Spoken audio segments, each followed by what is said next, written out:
justificativa, na verdade, eu venho há um tempo, só tempo, agradecer o apoio dos vereadores e dar notícia a quem acompanha a nossa sessão de que nós acabamos de aprovar o requerimento de nossa autoria, que teve o apoio do vereador Heron Moreira, que também o subscreveu esse requerimento, pedindo à Secretaria de Finanças do município e à Secretaria de Planejamento e Orçamento das pessoas de Alexandre Cialdini e Alfredo Pessoa, que possam informar a esta casa neste ano, na execução orçamentária deste ano, quais foram as emendas parlamentares apresentadas e executadas, portanto liberadas pela Prefeitura durante este ano de 2012.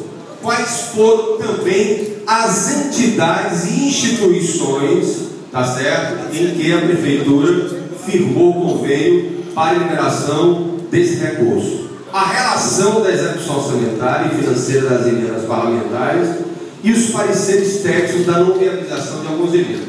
Por que, senhor presidente? Primeiro, porque esse debate das emendas parlamentares, inclusive, chegou, eu falei há pouco, até o fato de que um vereador eleito, portanto, ainda não empossado, está reivindicando apresentar emenda, quando na verdade ele só tomou posse no dia 1º de janeiro de 2013.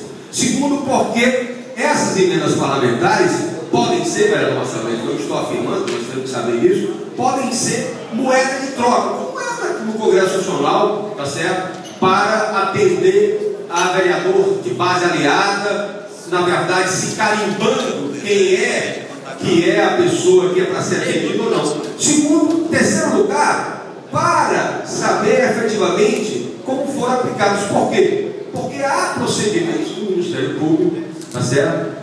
Com relação a possíveis desvios de finalidade e de recursos. Eu me lembro, inclusive, do vereador Daí, porque na época do ano passado que eu apresentei um projeto para que fosse no portal de transparência, o vereador Daí foi o primeiro a dizer: eu não tenho nada, porque inclusive não tive nenhuma emenda liberada, tá certo, com relação a isso. No entanto, há outras situações que são ali relatadas, tá certo? Como é o caso, por exemplo, do vereador Leozinho. Eu estou falando porque foi citado na imprensa, eu não estou fazendo nenhum pré-julgamento. Na verdade, esse processo está em apuração e tem que ser liberado. A verdade é que, ao não vir à tona isso, a essas questões não vir à tona isso, na verdade a Câmara fica toda sob suspeita. Basta se levantar essa situação que fica toda sob suspeita. Por quê? Porque ninguém sabe quem liberou, para onde liberou, qual foi a quantia que foi, se aquele recurso foi efetivamente aplicado.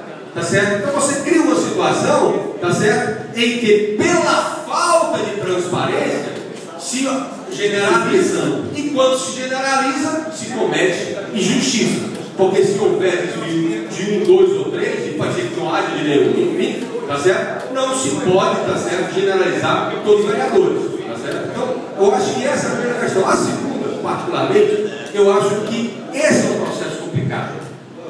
Vossa Excelência vai fazer parte da base de apoio. Vossa Excelência que é oposição a 30 e 30 de dezembro, que será governo a partir do dia 1º de janeiro. Nós temos que acabar com esse papel do vereador de ser intermediário de instituições. Claro que tem instituições sérias, seríssimas, respeitadas na sociedade.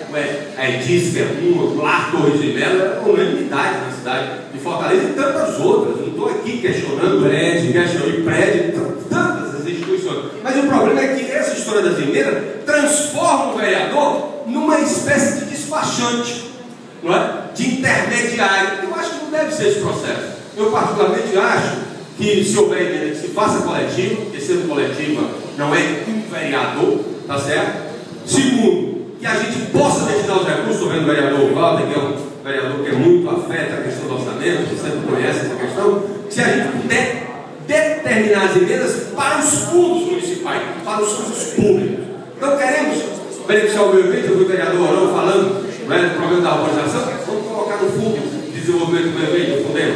Queremos beneficiar a questão dos moradores de rua, que é uma questão séria na nossa cidade, vamos colocar no SEMA, na SEMA. Queremos beneficiar a criança e o adolescente, vamos colocar no fundo da criança ou adolescente. E vamos tirar do vereador esse papel que não deve ser nosso, de ser intermediário, tá certo, de instituições. Porque se há instituições sérias e há, outras, no entanto, não são.